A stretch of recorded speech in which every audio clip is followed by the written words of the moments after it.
Hey there, I'm Brandon, and this is the Dirt Church Devotional. So let me ask you, have you ever found yourself in one of those, proverbial storms of life, hard things going on, and you catch yourself wondering why or how did I get in this situation? Why is this happening to me? Maybe you begin questioning your faith. What have I done wrong? Why me, Lord? Well, you're not alone in that. But I want to tell you a story or share something out of the Bible that might speak to that. Matthew, Mark, and John all record Jesus walking on the water. Now, Matthew and Mark's account, it comes right after Jesus fed the 5,000. After he fed the 5,000, it says that he told the disciples to get into the boat and head to the other side while he dismissed the crowds. Once he dismissed the crowds, he climbed up on the mountain and spent time in prayer.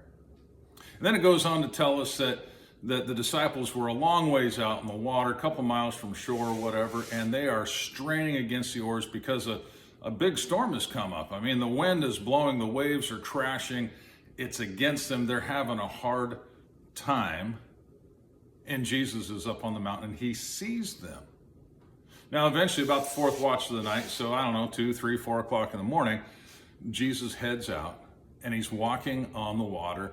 And as he gets close, all of the disciples freak out and they start screaming and they're scared and they think it's a ghost. And Jesus says, peace be still. And then in Matthew's account, we see Peter saying, hey, if it's you, call me out. I want to walk on the water. And he does. A couple things I want to point out. Number one, Jesus, he knew there was a storm coming. And yet he sent the disciples into it. Think about that for a minute. He knew the storm was coming, but he sent the disciples there. The disciples were there not because they were disobedient, but because they were obedient. Not because they were doing something wrong, but because they were doing it right. And Jesus sent them into the storm. Paul confirms that when he writes to the Corinthians and he tells them, hey, you know what? There was a point in our ministry where life was so bad we wanted to die. This is 2 Corinthians chapter 1. But this happened that we might learn not to lean on ourselves, but on God. So understand, God will send you into situations that you can't handle. Don't misinterpret or misunderstand what Paul wrote in 1 Corinthians when he said, no temptation has seized you except that which is common to man, and God is faithful. He won't allow you to be tempted beyond what you can bear. He does not say he won't let you go through something you can't bear, but rather he won't let you be tempted. He will send you into stuff that you can't handle. He will take you there in an area that you can't handle just so you'll learn to lean on him. Now, back to Jesus walking on the water. Jesus saw them out there in the boat straining at the oars while he was on the mountain. Sometimes we think we're in the boat and we're straining and we're in this struggle, we're in this fight all by ourselves. You know what Jesus was doing? Not only was he keeping an eye on them, he was praying. He was praying for them. The writer of Hebrews tells us that Jesus is at the right hand of the Father, and he lives forever interceding for you and me. So you're not straining alone. Jesus is praying while you're straining. So take that to heart.